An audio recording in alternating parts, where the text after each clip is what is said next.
Business में, तो सबका सेगमेंट वाइज परफॉर्मेंस कैसा रहा सारे बिजनेस का। फिर रिलेटेड पार्टी ट्रांजैक्शंस, अगर आप अपने से ही जो ऐसे पार्टीज हैं जिससे आप डील किए हैं जो आपके रिलेटेड हैं, तो उसको भी आपको डिस्क्लोज करना होगा। जैसे हम लोग बोलते हैं ना, होल्डिंग कंपनी और सब्सिडियरी कंपनी रिलेटेड हो जाते हैं। होल्डिंग सब्सिडियरी पढ़े आप लोग?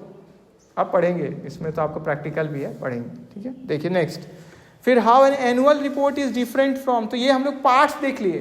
पार्ट्स देखे ना, ये पहला पार्ट था क्या, जो हम लोग क्या क्या आता है किसके अंदर, एनुअल रिपोर्ट के अंदर। स्टार्ट किससे हुआ था, डायरेक्टर्स रिपोर्ट से, और फिर अभी कहाँ पर पहुंच गए हम लोग, CSR रिपोर्ट और अदर डिस्क्लोजर्स, H तक लिखा हुआ, क्लियर है। ये सब किसके अंडर आते हैं, एनुअल रिपोर्ट। मतलब एक एनुअल रिपोर्ट जो अभी देखे ना हम लोग रिलायंस वाला जैसे, वो एक ही है लेकिन उसके अंदर क्या क्या अलग अलग पार्ट्स आ गए। जैसे बुक के अंदर अलग अलग चैप्टर होता है ना, उसी तरह एनुअल रिपोर्ट जो बनता है तो उसी के अंदर ही क्या रहेगा, डायरेक्टर रिपोर्ट भी है, फिर ऑडिटर्स रिपोर्ट भी है, फाइनेंशियल स्टेटमेंट्स भी है, CSR रिपोर्ट भी है, जो अलग अलग देखे, कॉर्पोरेट गवर्नेंस रिपोर्ट। क्लियर सबको, क्लियर है। फिर how an annual report is different from financial statement, अंतर क्या है तो एनुअल रिपोर्ट और फाइनेंशियल स्टेटमेंट्स में। देखिए, जबकि फाइनेंशियल स्टेटमेंट्स एक इंपॉर्टेंट पार्ट है किसका, एनुअल रिपोर्ट का, वो बस एक subset of the broader annual report. Annual report बड़ा टर्म है ना, उसी के अंदर तो आया ना एक। क्लियर सबको, अभी एनुअल रिपोर्ट में हम लोग पढ़े ना, A से लेके H तक अलग अलग तरह का रिपोर्ट, और फाइनेंशियल स्टेटमेंट तो खुद क्या बस उसका एक पार्ट है। क्लियर सबको, बड़ा कौन हुआ तो एनुअल रिपोर्ट, ठीक है। तो डिटेल्ड कंपैरिजन देखिए, इसमें ABC करके लिखा हुआ है, ठीक है, G तक है। तो मेन है एनुअल रिपोर्ट, AR से हम दर्शाए हैं, और फाइनेंशियल स्टेटमेंट्स को दर्शाए हैं FS से। देखिए पर्पस क्या है एनुअल रिपोर्ट का, एक होलिस्टिक व्यू, मतलब एक ओवरऑल परफॉर्मेंस का व्यू देना, ठीक है, नज़रिया देना, स्ट्रैटेजी, गवर्नेंस और फ्यूचर आउटलुक भी देना। जबकि फाइनेंशियल स्टेटमेंट सिर्फ किस पे फोकस करता है, कंपनी का फाइनेंशियल पोजीशन और फाइनेंशियल परफॉर्मेंस, ठीक है। स्कोप, तो स्कोप तो आप इतना बार आप ही बोल दिया, समझ गए। स्कोप में देखिए AR में दोनों तरह का इंफॉर्मेशन है, क्वालिटेटिव और क्वांटिटेटिव भी है। जैसे मैनेजमेंट का कमेंट्री, मतलब मैनेजमेंट के हिसाब से भी जो उनका बयान रहता है वो सब भी है, और गवर्नेंस का डिटेल, CSR का इनिशिएटिव्स, ये भी। लेकिन फाइनेंशियल स्टेटमेंट्स में मेनली क्या होता है, न्यूमेरिकल डेटा है ना, प्रॉफिट लॉस वाला चीज़, बैलेंस शीट वाला चीज़, income statement, cash flow statement, है ना। ये कंटेंट में AR में मल्टीपल सेक्शन रहता है, जैसे अभी हम लोग पढ़े डायरेक्टर रिपोर्ट, ठीक है, ऑडिटर्स रिपोर्ट, फाइनेंशियल स्टेटमेंट भी उसका एक पार्ट है, और अलग अलग MD&A, ठीक है, मैनेजमेंट डिस्कशन एंड एनालिसिस, ये सब। FS में सिर्फ क्या होता है, फाइनेंशियल स्टेटमेंट्स और उसी से संबंधित जो notes to accounts. Target audience कौन है, मतलब कौन इनके मेन यूजर्स हैं, देखने वाले कौन हैं, तो ये wide range of stakeholders, क्योंकि इसके अंदर अलग अलग रिपोर्ट्स भी रहता है, including shareholders annual report में, एम्प्लॉयज़, रेगुलेटर्स और पब्लिक।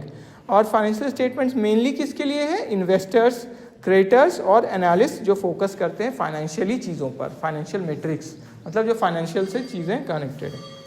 रेगुलेटरी रिक्वायरमेंट्स, ठीक है, जो नियम है इनके लिए, किससे AR गवर्न होता है, किसके द्वारा, कंपनीज एक्ट 2013, सेबी रेगुलेशंस और other applicable laws.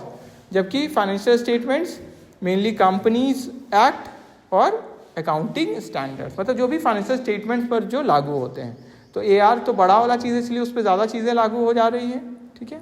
Narrative versus numerical, तो AR में मेनली क्या includes, narrative descriptions, analysis and visual aids. जैसे हम लोग चार्ट्स और देख रहे थे ना, रिलायंस वाला जो एनुअल रिपोर्ट वाला PDF था, तो उसमें देखिए हम लोग चार्ट्स ये सब भी बने हुए थे, बना हुआ था ना, देखिए थे 10 साल का कंपैरिजन था, प्रॉफिट का कितना, प्रॉफिट मार्जिन बढ़ा घटा, रेशियो, ये सब अलग अलग। जबकि फाइनेंशियल स्टेटमेंट्स में मेनली न्यूमेरिकल आ गए और लिमिटेड एक्सप्लेनेटरी टेक्स्ट आते हैं, मतलब उतना उसमें कमेंट्री नहीं रहता है, मेनली नंबर्स वाला ही डेटा रहता है, ठीक है। Frequency published annually, annual report नाम ही है तो इसीलिए क्या है, एनुअल है, ठीक है।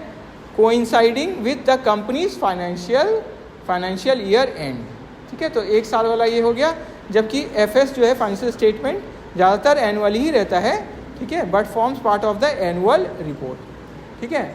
और 3-3 महीना वाला भी तो रहता है ना, लिस्टेड कंपनी है तो उनको तो 3-3 महीना में बनाना है, तो फाइनेंशियल स्टेटमेंट तो 3-3 महीना, लेकिन एनुअल रिपोर्ट तो एनुअल रिपोर्ट है, तो वो कब आएगा? साल के अंत में। और जितना भी मेरा साल भर हुआ फाइनेंशियल स्टेटमेंट में, तो वो तो रहेगा ही एनुअल रिपोर्ट, है ना? क्लियर है? की डिफरेंस, तो अंतर क्या है दोनों में, ये तो हम लोग पढ़ लिए, ठीक है। अब मेन अंतर कॉम्प्रिहेंसिव वर्सेस फोकस। बोलिए कॉम्प्रिहेंसिव कौन हुआ? एनुअल रिपोर्ट, और फाइनेंशियल स्टेटमेंट क्या हो गया? फोकस्ड, ठीक है, क्योंकि वो मेनली फोकस कर रहे किस पे? कंपनी का फाइनेंशियल हेल्थ पे। क्वालिटेटिव वर्सेस क्वांटिटेटिव, ठीक है। तो फाइनेंशियल रिपोर्ट में तो दोनों ही चीज़ आता है, क्वालिटेटिव और क्वांटिटेटिव, जैसे मैनेजमेंट का डिस्कशन, एनालिसिस, रिपोर्ट, ये सब भी रहता है, अलग अलग चीज़। CSR के बारे में भी रहता है। और फाइनेंशियल स्टेटमेंट्स मेनली क्या है? क्वांटिटेटिव, क्योंकि नंबर में रहता है ना। क्वालिटेटिव क्वांटिटेटिव का अंतर समझे? क्वालिटेटिव क्या हो गया? जो जैसे आप कितने अच्छे हैं, ऑनेस्ट है, ये सब क्या हो गया? Qualitative information. मार्केट में कितना पकड़ है आपका, कितना अच्छा से आप सेल कर पा रहे हैं, ये सब क्या है? क्वालिटी। लेकिन नंबर में जब बात करते हैं तो क्या होता है? क्वांटिटी। क्लियर हो गया आप सबको? नंबर और फिगर्स वाला हो गया।